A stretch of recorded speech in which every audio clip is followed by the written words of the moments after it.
Selamat bertemu kembali dalam renungan hari ini, saudara-saudara. Salam damai sejahtera dan kasih karunia dari serta sukacita dalam Yesus Kristus bersama kita semua. Dari Efesus 3 ayat 16, 17, 18, dan 19, aku berdoa supaya Ia menurut kekayaan kemuliaannya menguatkan dan meneguhkan kamu oleh rohnya di dalam batinmu. Dalam bahasa Inggrisnya, that He would grant you. Artinya dia memberi kepada kamu sesuai dengan kekayaan kemuliaannya. Ayat 17, sehingga oleh imanmu Kristus diam di dalam hatimu dan kamu berakar serta berdasar di dalam kasih.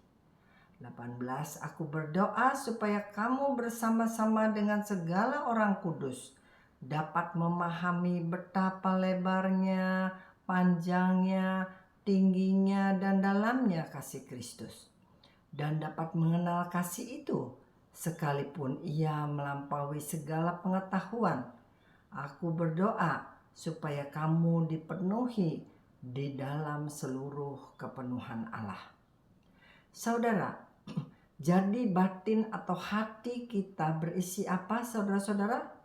Berisi kekayaan dan kemuliaannya, bukan berisi iri hati, balas dendam, harta kekayaan, rebutan kekuasaan, menyebar rumor, dan sebagainya. Jadi Roh Kudus diberinya kepada kita dengan tugas menguatkan dan meneguhkan iman kita. Supaya apa iman kita terus butuh dikuatkan dan diteguhkan? Karena Roh Kudus akan tinggal atau diam atau stay di dalam hati kita. Bayangkan kalau hati kita penuh dengan iri hati, balas dendam, harta kekayaan, cabul, apakah Roh Kudus akan tetap mau tinggal di hati yang kotor tersebut? Diambil dari 1 Korintus 3 ayat 16, tidak tahukah kamu bahwa kamu adalah bait Allah dan bahwa roh Allah diam di dalam kamu? Saudara, dia akan membantu kita berdasarkan dan berakar kuat kepada iman kita. Tidak mudah goyang oleh pelbagai ajaran sesat yang ada di dunia ini. Belum lagi digoyahkan dengan semua sistem yang bekerja dengan kekuatan iblis untuk menyesatkan orang-orang pilihan Allah.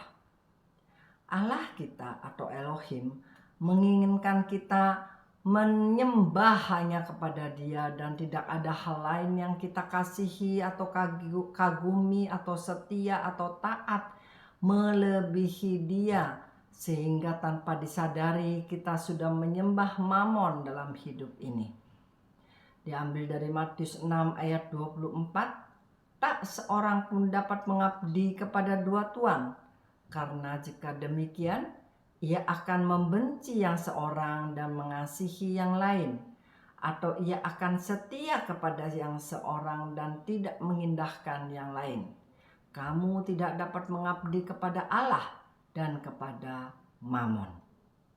Saudara, sebagai contoh, kalau kita merasa tamak sehingga ingin melipat gandakan uang yang ada di kita, itu sudah masuk kepada menyembah Mamon.